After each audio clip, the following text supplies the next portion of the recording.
ng amo, Evelyn, are you done eating my children? Sabi niya, are you done eating my children? Evelyn, are you done eating my children? Sabi niya, ano sinabi niyang eating my children? Yun pala ay pakainin siguro yung sinasabi ni amo niya. Diyan din si Ate Mionis. Si Ate Mion. Nakita ko yung live mo kahapon, Ate Mion, kaso gabi na eh.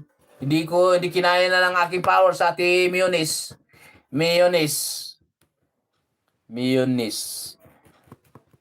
You go and cook my mother because your food is so very delicious. My mother said, go and cook my mother because your food is so delicious. Oo nga, Ate Jimal, sabi kasi nung amo niya, Evelyn, you go and eat my are you done finishing eating my children? Sabi lang ganun eh. Baka